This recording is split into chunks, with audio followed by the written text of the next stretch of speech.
Hi everyone, welcome back to my YouTube channel. और आज इस वीडियो में हम एक लैब करने वाले हैं जिसका नाम है लेम। और ये हैक द बॉक्स के ऊपर लैब है। तो चलिए देखते हैं इस बॉक्स को हम कैसे कंप्लीट कर सकते हैं। तो सबसे पहले क्या करेंगे, सबसे पहले हम अपना कनेक्टिविटी चेक कर लेते हैं उस मशीन के साथ। तो उस मशीन का आईपी एड्रेस है 10.10.10.3। यहाँ पे मैं कम्युनिकेट कर पा रहा हूँ। तो सबसे पहले क्या करूँगा, मैं सबसे पहले चेक करूंगा मैं कि हमारे ओपन पोर्ट्स कौन कौन से हैं उस मशीन के ऊपर। तो उसके लिए मैं सिंपल nmap का यूज़ करने वाला हूँ। nmap dash p dash dash dash open and 10.10.10.3 और वर्बोस मोड में चला देंगे इसको। तो यहाँ पे हमारे पास ये 4 पोर्ट्स आए हैं अभी तक। तो ऐसे जब भी आप nmap रन करते हो तो इजी रहता है और फास्टर रहता है। इंस्टेड कि आप सारे पोर्ट्स पे स्कैन चला दो, सीधा ही सिन स्कैन चला दो या फिर और कोई भी स्कैन चलाओ। उससे बढ़िया है कि भाई आप ये सिंपल इस टेक्निक के थ्रू आप देखोगे भी ओपन पोर्ट कौन से हैं। और फिर उसके बाद हम वर्जन्स डिटेक्शन वगैरह उन स्पेसिफिक पोर्ट्स के ऊपर ही चलाएंगे।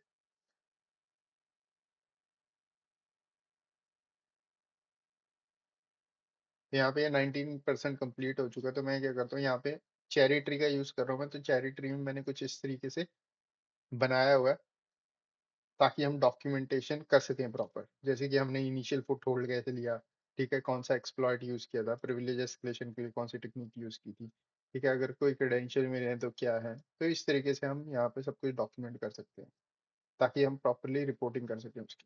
तो यहाँ पे क्या करूँगा, मैं वेट करता हूँ स्कैन के कंप्लीट होने का।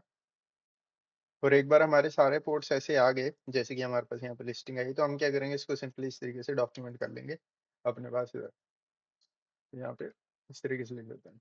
अब नेक्स्ट स्टेप क्या है, नेक्स्ट स्टेप है हमको इन सारे पोर्ट्स के ऊपर और फर्दर डिटेक्शन करनी है। ठीक है, तो मैं यहाँ पे करूँगा एनमैप का यूज करूँगा दोबारा। एनमैप SC SV, ठीक है, SC for simple script, SV for version detection. ठीक है, उसके बाद हम करेंगे OA ताकि मेरा जितना भी डाटा है वो सारा एक फाइल के अंदर स्टोर हो जाए। तो यहाँ पे क्या करता हूँ, मैं एक फोल्डर बना लेते हैं।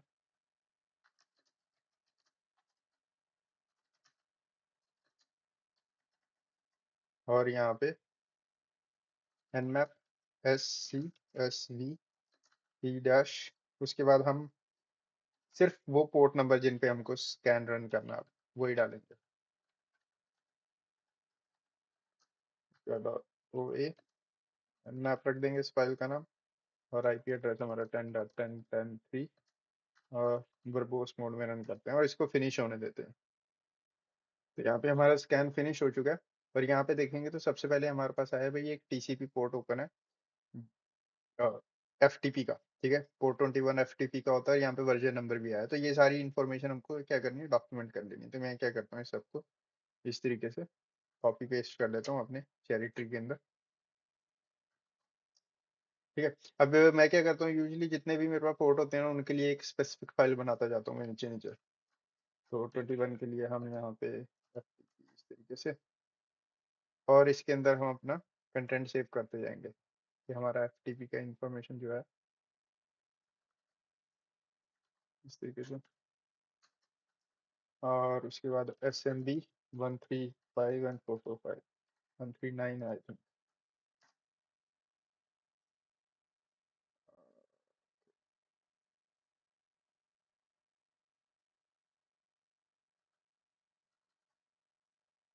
तो इस तरीके से आपको बस आइडिया दे रहा हूँ किस तरीके से डॉक्यूमेंट करना है। ठीक है, तो हमारे पास कौन कौन से पोर्ट ओपन है, हमारे पास 21 पोर्ट ओपन है। उसके बाद हमारे पास SMB के ये 2 पोर्ट ओपन है। और साथ में ही हमारे पास एक 3632 नाम का पोर्ट ओपन है। ठीक है, तो SMB और FTP के साथ आप फेमिलियर होगे, बट यहाँ पे जो 3632 दिया है, डिस्ट डिस्ट CCD, तो यूजली ये कोई एक वेल नोन पोर्ट नहीं है, वेल नोन सर्विस नहीं है। ठीक है, ये कोई थर्ड पार्टी सर्विस चल रही है इसके ऊपर, तो हमको इसका ध्यान रखना है। पर यहाँ पे जो वर्जन नंबर है इसको हम डॉक्यूमेंट कर लेंगे ताकि हमको आइडिया रहे कि कौन कौन से वर्जन चल रहे हैं। अब यहाँ पे अगर आप FTP का आउटपुट देखो तो यहाँ पे आप देखोगे ये बोल रहा है FTP अनोनमस FTP अलाउड है। मतलब कि हम अनोनमसली विदाउट यूजर नेम और पासवर्ड यहाँ पे कनेक्ट कर सकते हैं इस सर्वर पे। तो कनेक्ट करते हैं FTP पे। तो FTP पे कनेक्ट करने के लिए FTP क्लाइंट का यूज करूँ मैं, FTP 10.10.10.3। यहाँ पे यूजर नेम डाल देंगे, हम एनोनिमस ही डाल देंगे। पासवर्ड के लिए भी एनोनिमस ही डाल देते हैं। और यहाँ पे हम लॉगिन करके सक्सेसफुल, यूजुअली आज के टाइम पे ये चीज आपको देखने को बहुत रेयर मिलती है कि एफटीपी पे अनोनिमस लॉगिन अलाउड हो, बट क्योंकि ये ओल्ड बॉक्स है तो हमको यहाँ पे दिखाई गई है। एलएस करते हैं तो यहाँ पे हमको कुछ भी डाटा नहीं मिला। ठीक है।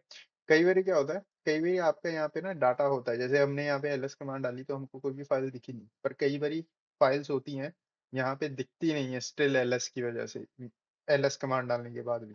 तो हम यहाँ पे क्या कर सकते हैं, हम यहाँ पे डीबग मोड याद स्टार्ट कर सकते हैं। ठीक है। उसके बाद अगर हम एलएस करें तो यहाँ पे ये मेरे को बताता है भी मैंने कमांड क्या डाली, मैंने लिस्ट कमांड डाली, और अगर यहाँ पे कोई पीछे आउटपुट आता है, ठीक है, जो किसी भी रीजन के कारण फिल्टर हो रहा था, पर डीबग मोड के अंदर हम देख सकते हैं। बट फॉर नाउ हमको हमको यहाँ पे कुछ भी नहीं दिख रहा, मतलब कि यहाँ पे कोई भी फाइल नहीं है। ठीक है। तो यहाँ से एग्जिट कर जाते हैं, एफटीपी के अंदर कुछ भी नहीं है।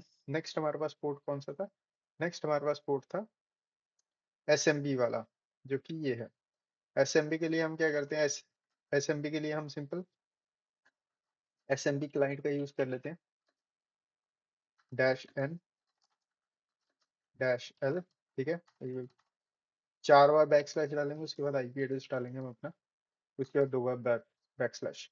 तो यहाँ पे हम एसएमपी क्लाइंट के थ्रू देख रहे हैं कि भाई इस सर्वर पे, इस आईपी एड्रेस पे कौन कौन से शेयर्स अवेलेबल हैं एसएमपी के। ठीक है, इस कमांड के थ्रू आप देख सकते हो। और यहाँ पे क्लाइंट की स्पेलिंग गलत है, ठीक है। यहाँ पे जैसे ही एंटर मारता हूँ तो यहाँ पे मेरे को डिटेल देगा कि भाई ये सारे शेयर्स हैं जो कि अवेलेबल हैं। ठीक है। उसके बाद कमेंट भी है यहाँ पे, जैसे कि एक ओ नोस करके दिया, तो ये क्योंकि ये इजी बॉक्स है तो डेफिनेटली इन्होंने ज्यादा कुछ मेहनत की नहीं। ठीक है। और यहाँ पे ओपन सर्विसेज, ओपन बहुत सारी लूप होल्स छोड़े हुए हैं। ठीक है। तो इसलिए आपको यहाँ पे दिख रहा है भाई ओपीटी भी अवेलेबल है, बट यहाँ पे हमको ये नहीं पता कि भाई हम रीड या राइट कर सकते हैं शेयर्स पे कि नहीं। तो उसके लिए हम एस एम बी मैप, एक टूल है एस एम बी मैप, उसका यूज कर सकते हैं read and write access clearly देखने के लिए। यहाँ पे S M B map -h, इस तरीके से मैं कमांड डालता हूँ तो ये मेरे को थोड़ा अच्छा सा आउटपुट दे देगा। जैसे कि यहाँ पे मुझे बता रहा है शेयर का नाम क्या है, परमिशंस क्या है। तो मेरे पास सिर्फ यहाँ पे जो टेम्प नाम का शेयर है उस पे ही रीड एंड राइट की परमिशन है, बाकी सब पे एक्सेस डिनाइड है। तो यहाँ पे टेम्प नाम का जो शेयर है इस पे कनेक्ट करने की कोशिश करते हैं, एसएमबी क्लाइंट का यूज करेंगे कनेक्ट करने के लिए। तो जब हमको कनेक्ट करना होता है हमको सीधा ऐसे आईपी देना होता है। ठीक है। उसके बाद हमारे शेयर का नाम जो कि है टीएमपी, एंटर। पासवर्ड मांग रहा है, कुछ भी डाल देते हैं। और यहाँ पे SMB client not enough characters. ठीक है। तो यहाँ पे एक बैकस्लैश कम है। ठीक है। तो यहाँ पे हम ज्यादा बैकस्लैश इसलिए डालते हैं क्योंकि कैरेक्टर एस्केप हो रहे होते हैं। तो यहाँ पे मैंने 3 ही डाले हैं, यहाँ पे 4 डालने हैं मेरे को। ठीक है। यहाँ पे इसको फिक्स कर लेते हैं एक बार। तो इस साइड 4 डालने हैं और इस साइड 2। 4 डालने का मतलब क्या है कि यहाँ पे जब हमारे हमारे 2 बैकस्लैश एस्केप हो जाएंगे और 2 बैकस्लैश ही यूज होंगे। और यहाँ पे 2 डालने का मतलब इसलिए कि एक बैकस्लैश जो है एस्केप हो जाएगा और सिर्फ एक ही यूज होगा। ठीक है। तो इसलिए हम यहाँ पे ज्यादा बैकस्लैशेस का यूज कर रहे हैं। एंटर मारते हैं, दोबारा कुछ भी पासवर्ड डाल देते हैं और यहाँ पे लॉगिन सक्सेसफुल हो गया। एलएस करूंगा तो यहाँ पे मेरे को कुछ फाइल्स दिख रही हैं। अब यहाँ पे अगर आप याद करो कि वहाँ पे वो टेम्प नाम का फोल्डर था, तो यूजली टेम्प नाम का जो शेयर होता है लिनक्स सिस्टम पे, उन पे उस पे आपको नॉर्मली ऐसी फाइल्स देखने को मिल जाती है। अब ये आपको तब पता लगेगा, देख के अंदाजा जब लगने लगेगा जब आप बहुत सारे बॉक्सेस कर लोगे हैक द बॉक्स पे, या फिर ट्राई हैकनी पे, या फिर लिनक्स के साथ ज्यादा काम करोगे तो आपको आइडिया हो जाएगा भाई हाँ, टेम्परेरी फोल्डर के अंदर ऐसे ही कचरा पड़ा होता है। तो यहाँ से आप अंदाजा लगा सकते हो ये एक्चुअल में सिस्टम के ऊपर टेम्परेरी नाम का जो फोल्डर है उसका एक्सेस है हमारे पास। पर यहाँ पे हमारे पास कुछ इंपॉर्टेंट फाइल्स नहीं है। ठीक है। ये सब नॉर्मल फाइल्स ही हैं तो इसको छोड़ देंगे, हम यहाँ पे कुछ और करने नहीं वाले, एग्जिट कर लेते हैं। नेक्स्ट चीज यहाँ पे, अब एट दिस पॉइंट आप देखोगे तो हमारे पास कुछ ज्यादा इनिशियल फुटहोल्ड के लिए इंफॉर्मेशन मिली नहीं है हमको इनको एक्सेस करने के बाद। ना ही हमको यहाँ पे कुछ प्लेन टेक्स्ट में कोई फाइल या क्रेडेंशियल फाइल ऐसा कुछ भी नहीं मिला। ठीक है। ना ही हमको यहाँ पे एसएमपी के ऊपर कुछ मिला, बट यहाँ पे आप देखोगे 3632 पे डिस्क नाम की सर्विस है। ठीक है, जिसका हमको कोई आइडिया नहीं है, पर यहाँ पे हमको एक वर्जन 1 दिख रहा है यहाँ पे कि जो वर्जन 1 है। तो हम क्या कर सकते हैं, हम nmap का यूज करके वल्नरेबिलिटी स्कैन रन कर सकते हैं इस पोर्ट के ऊपर, 3632 के ऊपर। ठीक है, तो यूजली अगर आपको कोई भी ऐसी पुरानी सर्विस दिखती है तो nmap का यूज करके वल्नरेबिलिटी स्कैन रन करो, और उसके बाद आप गूगल भी करो उस सर्विस के बारे में। ठीक है, यहाँ पे क्या करेंगे, nmap का यूज करेंगे हम, SV और dash dash script is equal to vuln. तो वल्न स्क्रिप्ट जो होती है, जो जितनी भी वल्नरेबिलिटी की स्क्रिप्ट्स होंगी वो सारी की सारी यूज की जाएंगी। ठीक है, स्कैन को रन करने के लिए, मतलब कि वल्नरेबिलिटी डिटेक्शन एक तरीके से बोल सकते हो कि भाई वो नॉन वल्नरेबिलिटीज टेस्ट करने की कोशिश कर रहा है उस पोर्ट के ऊपर। ठीक है, तो P हमारा पोर्ट नंबर है 3632, और उसके बाद IP एड्रेस हमारा 10.10.10.3, और यहाँ पे वर्बोस में चला देते हैं इसको, और यहाँ पे अपना स्क्रिप्ट रन कर देगा। नेक्स्ट इसके बाद मैं क्या करूँगा, क्योंकि मेरे पास यहाँ पे, मैं क्या करता हूँ, एक नया टर्मिनल खोल लेता हूँ,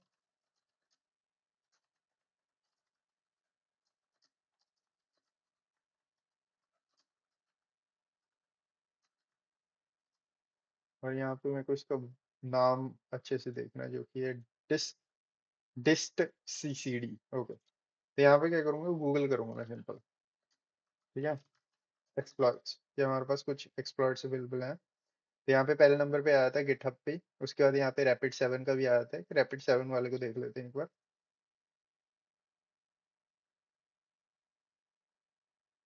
तो यहाँ पे मेटास्प्लॉइट मॉड्यूल है एक, ठीक है, जिसको यूज करके हम एक्सप्लॉइट कर सकते हैं। तो यहाँ पे सिंपल स्टेप्स दिए हुए हैं किस तरीके से आप इसको एक्सप्लॉइट कर सकते हो with the help of Metasploit. Without Metasploit करने के लिए यहाँ पे हमारे पास कुछ स्क्रिप्ट मिल जाती है हमारे पास, जैसे कि यहाँ पे एक गिटहब पे स्क्रिप्ट पड़ी है ये वाली, इसको ओपन करते हैं, और यहाँ पे आपकी ये बता रहा है भाई कौन सी CV नंबर क्या है। ठीक है, उसके बाद वर्जन कौन सा है, और RCE का मतलब है रिमोट कोड एग्जीक्यूशन। ठीक है, तो हमारे पास ये 2 पॉसिबल एक्सप्लॉइट है। ठीक है, गारंटी नहीं है कि भाई एक्सप्लॉइटेशन होगी इसकी हेल्प से, बट 2 पॉसिबल एक्सप्लॉइट है। यहाँ पे इसको भी ओपन कर लेते हैं, एक और है, और यहाँ पे इन्होंने यूजेज भी बताई है कैसे यूज करना है। ठीक है, और यहाँ पे आप देखोगे तो हमारा वल्नरेबिलिटी स्कैन भी फिनिश हो गया, जहाँ पे ये बोल रहा है ये वल्नरेबल है किस के लिए, इस CVE के लिए, जो कि हमारी है 2004 2687। ठीक है, और यहाँ पे अगर हम देखें तो ये भी उसके लिए ही है, और ये वाली स्क्रिप्ट भी इसी वर्जन के लिए एक्सप्लॉइटेबल है। ठीक है, अब ये स्क्रिप्ट का यहाँ पे इन्होंने यूजेज दिया हुआ है, भाई यूज कैसे करना है इसको। तो यहाँ पे आप देखोगे तो यहाँ पे सिंपल इन्होंने बताया आपकी जो स्क्रिप्ट है वो -D, और उसके बाद आपका IP एड्रेस टारगेट मशीन का पोर्ट, और उसके बाद जो भी कमांड आपको रन करनी है वो। ठीक है, तो ये यूजेज हमको इन्होंने बताई है। अब यहाँ पे एक्चुअल में प्रॉब्लम क्या आती है नए सिस्टम पे, नए लिनक्स मशीन यूज कर रहे हो तो ये जो स्क्रिप्ट बनाई हुई है ये पाइथन 2 में है। ठीक है, तो आपको प्रॉब्लम्स हो सकती हैं, जैसे कि यहाँ पे यूजर्स को प्रॉब्लम हो रही है कि स्क्रिप्ट जो है पाइथन 2 के लिए लिखी गई है, जैसे कि this scripts need to be run using Python 2 and वगैरह वगैरह। मेरे को भी यही इशू आ रहा था, तो मैंने क्या किया, मैंने इसको अपनी गिटहब रिपोजिटरी में इसको ही कन्वर्ट करके, इस स्क्रिप्ट को यूज करके पाइथन 3 के साथ कंपैटिबल बनाया। ठीक है, कुछ ज्यादा मैंने चेंजेस नहीं किए हैं, मैंने सिर्फ ये स्क्रिप्ट उठाई है, इसको कॉपी किया, और इसमें जो जो पाइथन 3 की जरूरत थी जहाँ जहाँ पे वहाँ पे मॉडिफिकेशन किया। तो यहाँ पे ये मेरी रिपोजिटरी पे सेम ही स्क्रिप्ट है, बट ये पाइथन 3 के साथ कंपेटिबल है, ताकि आपको एरर्स ना। तो हम क्या करते हैं, स्क्रिप्ट को डाउनलोड कर लेते हैं। तो यहाँ पे सिंपल इसको डाउनलोड कर लिया, और यहाँ पे यूजेज भी बताइए, यूजेज सिंपल इस तरीके से, सेम ही तरीका है। हम क्या करते हैं, हमारी स्क्रिप्ट है डाउनलोड्स फोल्डर में। ठीक है, इसको exploit.py नाम दे देते हैं, थोड़ा इजी सा।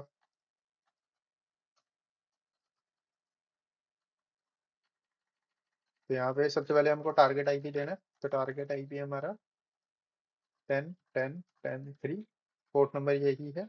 और यहाँ पे हम बीच में कमांड्स रन कर सकते हैं, तो कमांड्स के लिए यहाँ पे सबसे पहले तो मैं चेक करूंगा भाई ये एक्चुअल में काम कर भी रहा है कि नहीं।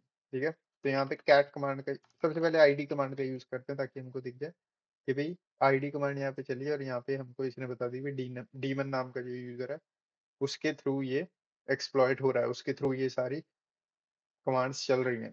ठीक है, नेक्स्ट मैं थोड़ी बड़ी कमांड यूज कर सकता हूँ, जैसे कि मैं पासवर्ड लिस्ट जो होती है हमारी, जिसमें यूजर स्टोर होते हैं, पासवर्ड फाइल जो होती है वो प्रिंट करके दे। तो यहाँ पे इसने ये भी प्रिंट कर दी, मतलब कि कोई दिक्कत नहीं है इसको प्रिंट करने में, और कोई दिक्कत नहीं है इसको कोई भी लेंथ तक प्रिंट करने में। ठीक है, कई बार क्या होता है, कई एक्सप्लोरर्स जो होते हैं वो कुछ डाटा ही आपको वापस दे सकते हैं, बट इस सिनेरियो में ज्यादा पूरा डाटा वापस दे पा रहा है बिना किसी दिक्कत के, तो बहुत बढ़िया बात है हमारे लिए। ठीक है, उसके बाद क्या करूंगा, अगर आप यहाँ पे देखो तो यहाँ पे यूजेज में हमने नेट कैट का यूज किया है।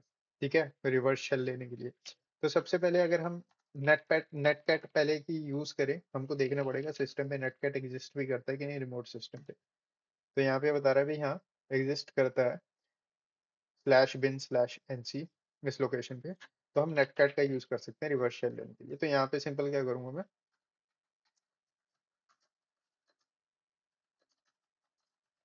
मैं यहाँ पे एक रिवर्स शेल के लिए अपना लिसनर स्टार्ट कर लेता हूँ, नेटकैट का यूज करूंगा NC-NVLP, और हम 443 नंबर के पोर्ट पे यहाँ पे स्टार्ट कर लेते हैं Simple।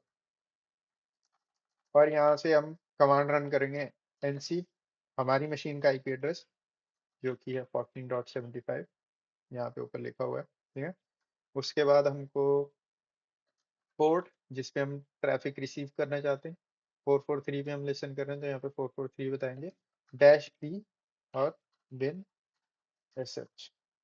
यहाँ पे अगर मैं स्टार्ट करता हूँ जैसे ही, तो बेसिकली इस एक्सप्लॉइट ने क्या किया, इस एक्सप्लॉइट ने ये कमांड रन की। तो जैसे ही ये कमांड रन की, यहाँ पे हमको कनेक्ट का ऑप्शन आ गया।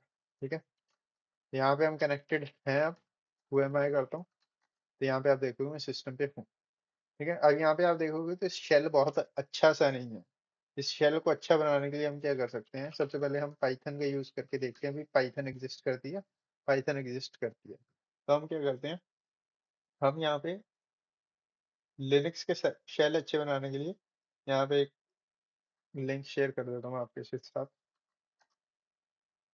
तो अगर आप इस लिंक पे जाओगे तो यहाँ पे इन्होंने स्टेप बताए हुए हैं कि प्रॉपरली शेल कैसे स्पॉन करना है। ठीक है, तो राइट नाउ अगर यहाँ पे देखोगे तो यहाँ पे बहुत अजीब सा शेल है ये। ठीक है, फुली इंटरेक्टिव नहीं है, कुछ दिक्कत आ सकती है। ठीक है, अगर आपको मान लो कोई एडिटर वगैरह यूज करना है, नोट कोई फाइल ओपन करनी है विम में या फिर नैनो के अंदर, तो दिक्कत आ सकती है। तो इसलिए हमको प्रॉपर शेल चाहिए। तो प्रॉपर शेल के लिए यहाँ पे इन्होंने मेथड बताया है कि एक बार आपको फुट होल्ड मिल गया, ठीक है, once you have a foothold, फिर उसके बाद इन सब में से एक भी कमांड आप रन करके जो भी आपके पास अलाउड है उस सिस्टम पे। तो हमारे सिनेरियो में पाइथन अलाउड है, अगर आप देखो तो पाइथन हमारे पाथ के अंदर आती है जिस यूजर के थ्रू हम ये काम कर रहे हैं। तो यहाँ पे क्या करूंगा, पाइथन वाला ही यहाँ पे जो पहले नंबर पे दिया है इसका यूज कर लेंगे इस तरीके से। और यहाँ पे आप देखोगे तो SHI बैश कर देते हैं इसको। तो यहाँ पे हमारा अब नाम आ रहा है डीमन एट लेम, मतलब कि हमारे बॉक्स का नाम लेम है, और हम टेम्प डायरेक्टरी के अंदर हैं। ठीक है, और यहाँ पे आप देखोगे टैब कंप्लीशन नहीं है अभी हमारे पास। तो टैब कंप्लीशन लेने के लिए हम क्या कर सकते हैं, हम यहाँ से एक बार हमने ये इन सब में से कोई भी एक कमांड रन कर दी ना, उसके बाद हम टैब कंप्लीशन के लिए यहाँ पे Ctrl+Z दबा सकते हैं अपने कीबोर्ड पे, और ये इस तरीके से एग्जिट हो जाएगा। उसके बाद आपको एज इट इज, जैसे कि मैं यहाँ पे लिख देता हूँ आपके लिए यहाँ पे कमांड, तो एज इट इज इस तरीके से आपको ये 3 लाइन लिख लेनी है, इन सबको कॉपी कर लेना। ठीक है, और यहाँ पे आपको पेस्ट कर देना इस तरीके से, एंटर मारना है, कुछ इस तरीके से आ जाएगा, export term is equal to xterm, enter. और यहाँ पे अब मैं टैब कंप्लीशन के साथ देख पा रहा हूँ। ठीक है, तो यहाँ पे मेरे पास ये फुल इंटरेक्टिव टर्मिनल मिल चुका है। अब नेक्स्ट चीज, जब भी मैं किसी बॉक्स पे आता हूँ तो सबसे पहली चीज क्या होती है दिमाग में, सबसे पहली चीज मैं रूट डायरेक्टरी में जाता हूँ। ठीक है, और यहाँ पे ls-l कमांड डाल के देखता हूँ कि मेरे पास यहाँ पे मेरा जो यूजर है, डीमन नाम का यूजर है यहाँ पे, डीमन नाम के यूजर के साथ प्रॉफिट कर लेते हैं। डीमन नाम का जो यूजर है उसके थ्रू कोई यहाँ पे हमारे पास किसी फोल्डर की या किसी भी फोल्डर की यहाँ पे हमारे पास ओनरशिप है कि नहीं। ठीक है, यूजुअली अगर आपके पास ओनरशिप हो तो इन तरीके की लैब्स के ऊपर आपको सिंपल उस फोल्डर के अंदर जाके फर्दर इन्वेस्टिगेट करना होता है। ठीक है, बट हमारे सिनेरियो में आप देखोगे तो यहाँ पे हमारी सारे के सारे रूट ही हैं ओनर, ग्रुप ओनर भी, और ग्रुप ओनर भी रूट ही है। ठीक है, तो यहाँ पे नेक्स्ट स्टेप क्या होगा, नेक्स्ट स्टेप में ओपीटी नाम का फोल्डर होता है जहाँ पे यूजुअली लोग इंस्टॉल करना पसंद करते हैं प्रोग्राम्स वगैरह, यहाँ पे जाके देख लेते हैं। तो यहाँ पे भी हमारे पास कुछ नहीं है, ls डैश la कर लूंगा, मेक श्योर की हिडन फाइल तो नहीं है कोई। ठीक है, नेक्स्ट स्टेप क्या होता है, नेक्स्ट स्टेप में देखूंगा मेरे पास स्लैश etc स्लैश पासवर्ड नाम की जो फाइल है इस पे राइट एक्सेस है कि नहीं। तो यहाँ पे हमारे पास रीड एक्सेस ही है।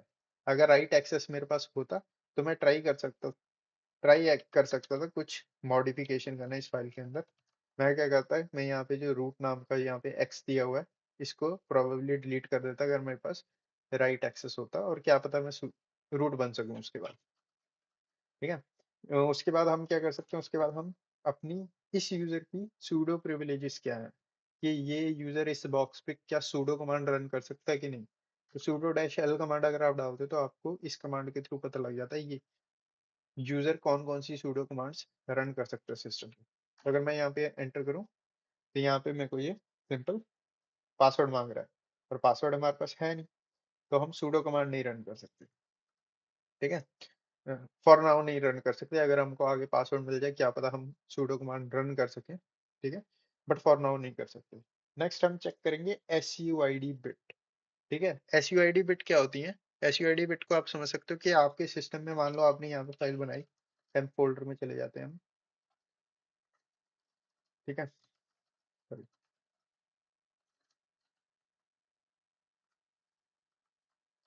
मान लो यहाँ पे आपने फाइल बनाई, ठीक है, file dot T x T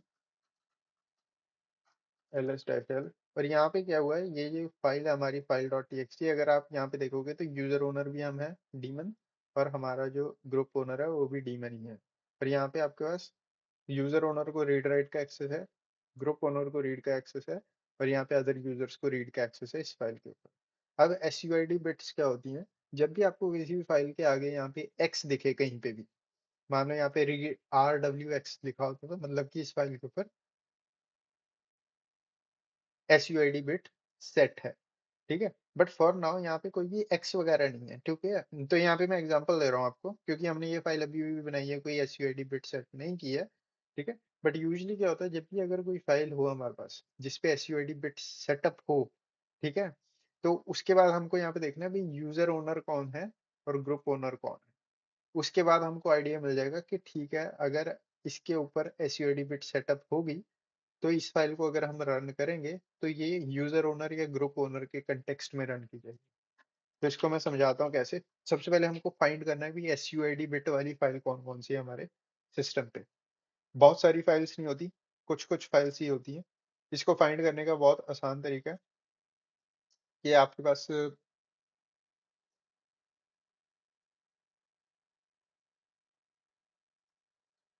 simple command होती है। ठीक है, यहाँ पे कमांड दे देता हूँ मैं। तो यहाँ पे ये कमांड है हमारी फाइंड स्पेस डैश, और यहाँ पे परमिशन लेवल दिखा रहे हैं हम कि भाई किस तरीके की परमिशन को ढूंढ रहे हैं हम। तो यहाँ पे इसने जितनी भी फाइल इस परमिशन के साथ सिस्टम पे एग्जिस्ट करती हैं वो सारी यहाँ पे प्रिंट करके दे देगा। अब यहाँ पे आप देखोगे तो यहाँ पे मैं जैसे कि समझा रहा था आपको कि यहाँ पे जैसे कि take an example this file. ठीक है, इस फाइल के आगे क्या लिखे है, रीड राइट एस। ठीक है, एस का मतलब क्या है कि जो ओनर है इस फाइल का, ठीक है, उसके लिए SUID बिट सेट है, मतलब कि अगर इस फाइल को कोई रन करता है तो वो as a root context run की जाएगी, as a root user run की जाएगी। ठीक है, तो ये यूजली इसलिए होती है, मान लो अब आपको ड्राइव को किसी को माउंट करना है सिस्टम पे, किसी ड्राइव को अनमाउंट करना है सिस्टम पे, तो वो नॉर्मल यूजर नहीं कर सकता, वो वही यूजर कर सकता है जिसके पास हायर प्रिविलेजेस है। अब यहाँ पे सिस्टम पे हायर प्रिविलेजेस होती हैं रूट के पास। तो इंस्टेंट के हम किसी यूजर को हायर प्रिविलेज दें, उससे बढ़िया लोग क्या करते हैं कि वो उस बाइनरी पे ही SUID बिट सेटअप कर देते हैं कि अगर उस बाइनरी को कोई भी रन करेगा वो एज अ रूट यूजर ही रन होगी, नॉर्मल यूजर रन नहीं होगी। तो S U I D bit का काम ये होता है। बट कई बार ये H U I D bit problems create कर सकती हैं। जैसे कि यहाँ पे आप देखोगे तो यहाँ पे आपको most of the binaries normally लगेंगी, ठीक है। और नॉर्मल, अब आपको पता कैसे लगेगा भाई कौन सी बाइनरी नॉर्मल है? तो यहाँ पे एक बहुत बढ़िया वेबसाइट है। अगर आप यहाँ पे गूगल करो GTFO बिन्स, GTFO बिन्स में आप जाओगे तो यहाँ पे आपको ये बता देगा भी।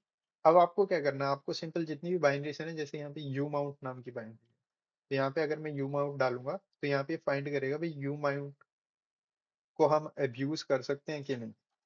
ठीक है, मान लो आपको सिस्टम पे 7G नाम की बाइनरी दिखती, अगर आप यहाँ पे 7, या फिर मान लो AB नाम की कोई बाइनरी दिखती है, अगर आपने मान लो यहाँ पे AB सर्च किया होता तो यहाँ पे आपको AB आ गई। ठीक है, अगर आप इस पे क्लिक करते हो तो ये बताता है भाई इस बाइनरी को आप किस किस तरीके से एक्सप्लॉइट कर सकते हो प्रिविलेज एस्केलेशन लेने के लिए। मान लो इस बाइनरी पे SUID बिट सेटअप होती है, मतलब कि इस तरीके की परमिशन होती है RWS समथिंग, तो उस सिनेरियो में हम AB नाम की बाइनरी का यूज करके हम रूट बन सकते थे। बट फॉर नाउ हमारे पास ये नहीं है। ठीक है, तो हम बारी बारी करके हर बाइनरी से जाते हैं, ठीक है, और देखते हैं यहाँ पे कि भी कोई बाइनरी हमको मलिशियस लग रही है कि नहीं। तो यहाँ पे अगर आप देखोगे तो यहाँ पे सबसे पहली चीज यहाँ पे nmap स्लैश यूजर बिन nmap। तो nmap नॉर्मली आपको SUID के अंदर नहीं दिखती, बट अगर आपको दिख रही है तो बैड है वो। ठीक है, क्योंकि ये नॉर्मल बाइनरी नहीं है। ठीक है, अब ये बैड क्यों है मैं बताता हूँ। अगर मैं यहाँ पे जाके GTFO बिन पे ही जाके nmap सर्च करता हूँ तो यहाँ पे मेरे को nmap के साथ दिख जाता है कि अगर nmap के पास इन सब में से कोई भी कैपेबिलिटी है तो हम इसको एक्सप्लॉइट कर सकते हैं। तो अगर मैं मान लो यहाँ पे अब SUID की बात करूँ तो अगर SUID पे सिलेक्ट करता हूँ तो यहाँ पे ये मेरे को ले आया SUID। If the binary has this SUID bit set, it does not drop the elevated privileges and may be abused to access the file system। ठीक है, तो यहाँ पे बताया हुआ कि पेलोड जो है कुछ इस तरीके से दिखता है, इस तरीके से हम पेलोड को यूज कर सकते हैं। तो यहाँ पे ये थोड़ा सा अजीब सा दिया हुआ है। इन केस अगर हम, अब मेरे को इस मेथड के थ्रू मैं प्रिविलेज एस्केलेट नहीं कर पाया, बट यहाँ पे आप देखोगे कि हमको इन्होंने बताया होगा कि SUID अब्यूज कर सकते हैं मैन मैप पे। तो इसके बाद अगर आप यहाँ पे इस मेथड के थ्रू नहीं कर पा रहे तो यहाँ पे सिंपल आप गूगल कर सकते हो एस, इस तरीके से man map SUID privilege escalation something like this. ठीक है, यहाँ पे जैसे ही आप सर्च करोगे तो यहाँ पे डिफरेंट डिफरेंट हमारे पास आर्टिकल्स आ जाएंगे। पहले नंबर पे जो आ रहा है Linux privilege escalation with SU set UID and nmap, अगर आप इस पे क्लिक करते हो यहाँ पे हमको डेफिनेटली डिटेल्स मिल जाएंगी। तो इन्होंने भी वही कमांड रन की जो हमने रन की थी। ठीक है, उसके बाद यहाँ पे इनके पास nmap नाम की जो बाइनरी है उस पे इस तरीके से परमिशन है जिस तरीके से हमारे पास है RWS। और यहाँ पे ये स्टेप्स दिए हुए हैं। तो यहाँ पे इन्होंने बोला भाई इंटरेक्टिव मोड में nmap को रन करो। यहाँ पे रन कर लेते हैं इंटरेक्टिव मोड में इस तरीके से। ठीक है, अब हम nmap के अंदर आ चुके हैं और यहाँ से हम क्या कर सकते हैं, यहाँ से हम एस्केप करने के लिए nmap के बाहर आने के लिए, अब राइट नाउ ये जो nmap ओपन हुआ है ना ये as a root user open हुआ है।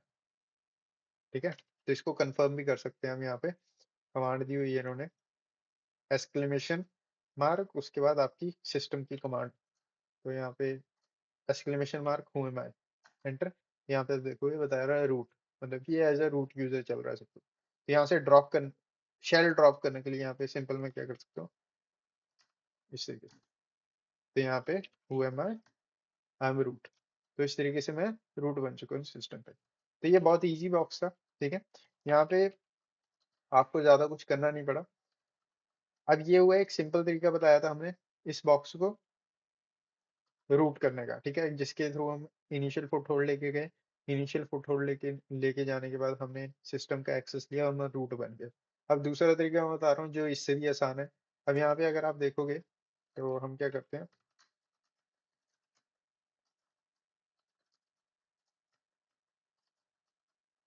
तो यहाँ पे कैट कर लेता हूँ इस फाइल को एक बार, nmap वाली को। और यहाँ पे आप देखोगे तो हमारे पास SMB जो है उसका भी वर्जन यहाँ पे दिया हुआ है, सांबा 3.0.20। तो यहाँ पे मैं गूगल कर सकता हूँ इसके लिए भी सिंपल। और इस पे भी आप वल्नरेबिलिटी स्कैन रन कर सकते हो, ठीक है, एनमैप का ही। तो एनमैप पे रन कर लेते हैं पहले, एनमैप SG139445 और स्क्रिप्ट इज इक्वल टू 12 10 10 10 3। तो जब तक ये रन हो रहा है हम गूगल करते हैं सांबा के लिए भी इस तरीके से एक्सप्लोर।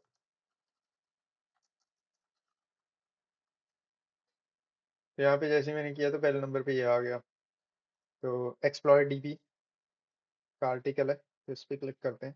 तो यहाँ पे आपको एक्सप्लॉर्ड मिल जाते हैं, पब्लिक एक्सप्लॉर्ट्स, ठीक है। तो यहाँ पे हमको सीवीई नंबर मिल गया। यूजली जब भी आपको सीवीई नंबर मिल जाता है और ये एक्सप्लॉर्ड आपको समझ ना आए तो आप सीवीई नंबर को यूज करके गूगल कर सकते हो उसके बारे में, ठीक है। पर यहाँ पे क्या बता रहा है, सांबा 3020 जो है, बिलो दिस, इस वर्जन से नीचे वाले जितने भी सांबा के वर्जन है वो सारे एक्सप्लॉइटेबल है, ठीक है, कमांड एग्जीक्यूशन के लिए। पर यहाँ पे ये मेटास्प्लॉइट वाला मेथड है, तो मेटास्प्लॉइट को अवॉइड करना चाहता हूँ मैं। रीजन सिर्फ यही है कि ये वाले बॉक्स बहुत सारे ओएससीपी वाले जो लोग हैं, जो ओएससीपी की प्रिपरेशन कर रहे हैं, वो डेफिनेटली ये बॉक्स को ट्राई करेंगे। और ओएससीपी में मेटास्प्लॉइट अलाउड नहीं है, तो सिर्फ इसलिए मैं मेटास्प्लॉइट का यूज नहीं कर रहा।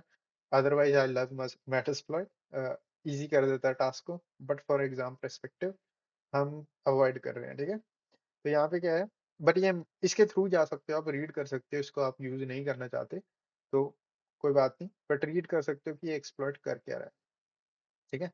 उसके बाद क्या करेंगे अब, क्योंकि हमारे पास ये एक्सप्लॉइट डीबीपी जो आर्टिकल था ये हमारा मेटास्प्लॉइट वाला है, तो इसके बाद मैं नेक्स्ट स्टेप क्या कर सकता हूँ, मैं नेक्स्ट यहाँ पे गिटहब सर्च कर सकता हूँ। तो यूजली मैं दो तरीके से एक्सप्लॉइट सर्च करता हूँ। पहले तो मैं सिंपल इस तरीके से एक्सप्लॉइट डालता हूँ और जो मेरे को आर्टिकल्स मिलते हैं वो देखता हूँ। अदरवाइज मैं यहाँ पे गिटहब डाल लेता हूँ, ठीक है। गिटहब डालते हैं तो पहले नंबर पे आ गया हमारा एक पाइथन की स्क्रिप्ट, इसको ओपन कर लेते हैं। सेकंड नंबर पे ये है, हाँ थर्ड पे भी, और यहाँ पे फोर्थ वाले को अवॉइड करेंगे यहाँ पे, ठीक है। मेटास्प्लॉइट फ्रेमवर्क के अंदर आ रहा है ये। और फिफ्थ वाले को ट्राई कर लेते हैं। तो यहाँ पे इन्होंने सिंपल बताया भी किस तरीके से हम इसको यूज कर सकते हैं, एक्सप्लॉइट का नाम क्या है, और यहाँ पे लैब भी बताइए है, हैक द बॉक्स, तो इसके लिए स्पेशली बनाया हुआ है। बट यहाँ पे हमने वल्नरेबिलिटी देखा तो वल्नरेबिलिटी स्कैन के अंदर हमारे पास कुछ इंफॉर्मेशन दी नहीं हमको एनमैप ने, तो ये हमारे लिए यूजफुल नहीं था। बट हम क्या कर सकते हैं, हम यहाँ पे वन ऑफ दीज यूज कर सकते हैं। तो यहाँ पे एक्सप्लॉर डॉट पी वाई है, ठीक है। तो इसको क्लोन कर लेते हैं इस गिटहब को, यूजेज भी समझ लेते हैं इसकी थोड़ी।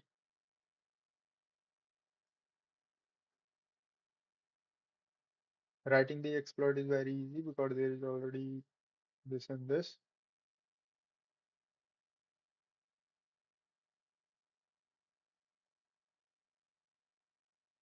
Replace the code in Samba script with your own, ठीक है। तो ये वाला मैंने यूज किया हुआ है पहले, और यहाँ पे ये बफर ओवरफ्लो का यूज कर रहा है। तो बफर ओवरफ्लो का कैसे यूज कर रहा है, ये जो आपको ऐसे ऐसे जब भी किसी एक पेलोड के अंदर आपको कुछ ऐसा दिखता है ना, तो यूजली आप अंदाजा लगा सकते हो कि भाई हाँ बफर ओवरफ्लो का फ्लो का यूज किया जा रहा है, ठीक है।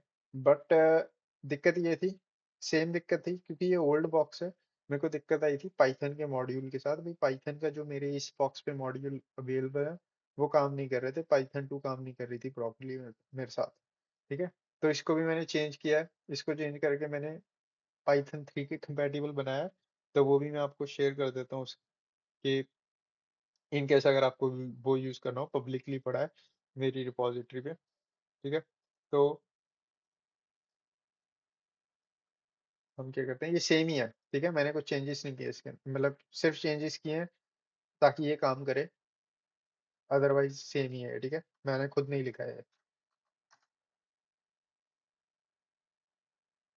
तो यहाँ पे ये इस तरीके से है, अरे। तो क्या करता हूँ, मैं इसको डाउनलोड कर लेता हूँ। और यहाँ पे मैंने गिटहब का लिंक भी दिया हुआ है यहाँ पे कि भी कहाँ से मैंने ये ओरिजिनल एक्सप्लॉइट उठाया है जिसको मॉडिफाई किया था। तो ये ओरिजिनल है जिसको आप रीड कर सकते हो, ये है स्क्रिप्ट, ये वाला नहीं है, सॉरी, ये ये वाला है, ठीक है। तो फॉर नाउ क्या करते हैं, अब मैंने यहाँ पे स्टेप दिए हुए हैं इसके अंदर कि भाई कैसे करना है इसको यूज। तो यूजली हमारी सिंपल है पाइथन 3, उसके बाद हमारे एक्सप्लॉइट का नाम, उसके बाद टारगेट का आईपी, सिंपल। यहाँ पे हमको एमएसएफ वैनम का यूज करके एक पेलोड बनाना है। ये जो हमारा पेलोड है इसको रिप्लेस करना है अपने पेलोड के साथ। ठीक है, तो सबसे पहले पेलोड जनरेट करते हैं एमएसएफ वैनम का यूज करके हम।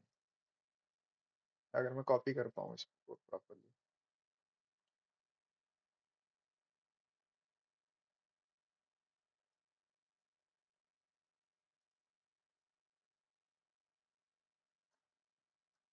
तो ये है। ठीक है,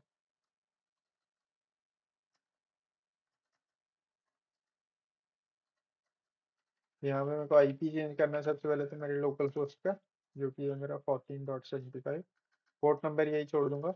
और पाइथन के अंदर फॉर्मेट चाहिए मेरे को, एंटर मारते हैं।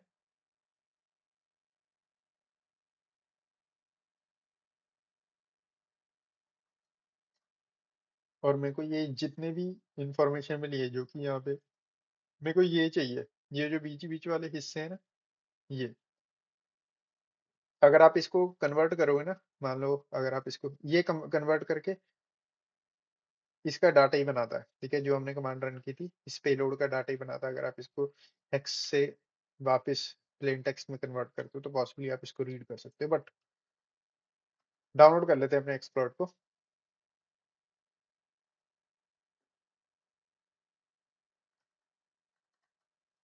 ठीक है, तो इसको क्या करेंगे हम।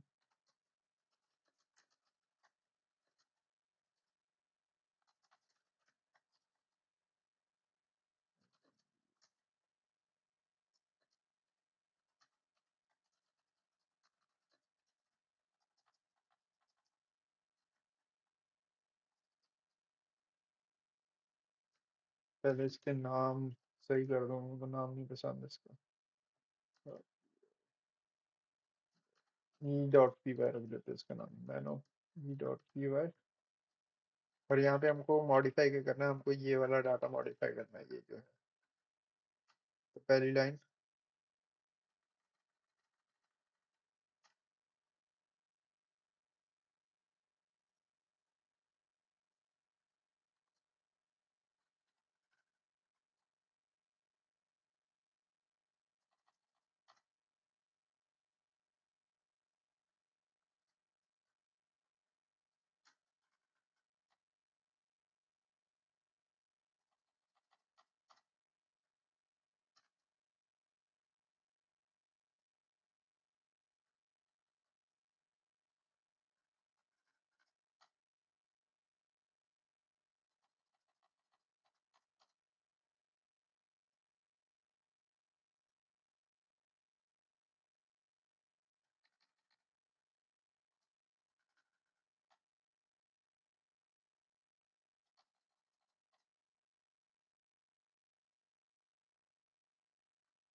Hope I don't didn't messed up. ये चेक करना पड़ेगा, लग रहा है मेरे को कुछ गलत किया मैंने यहाँ पे। लस्सी। ओके, यहाँ पे हमने पूरा कॉपी कर लिया, बट यहाँ पे एक मिसिंग बाइट है, तो यहाँ पे डेफिनेटली मैंने एक्सप्लॉइट के अंदर कुछ गलती कर दी है, तो इसको दोबारा मॉडिफाई करते हैं।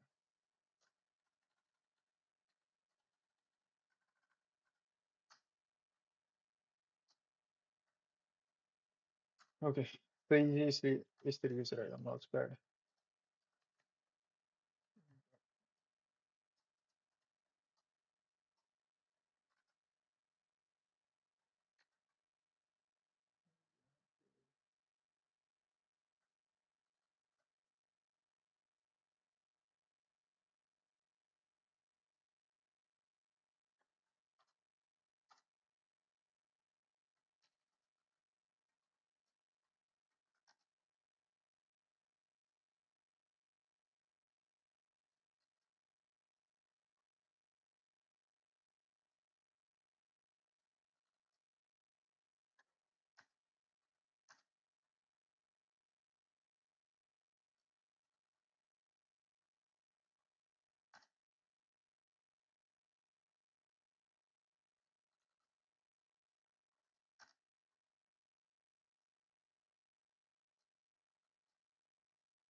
राइट। तो ये काम करना चाहिए। Let's see. और यूजेज क्या है हमारी, यूजेज दी है पाइथन 3। तो यहाँ पे हमको नेट कैट लिसनर स्टार्ट करना पड़ेगा, NVLP।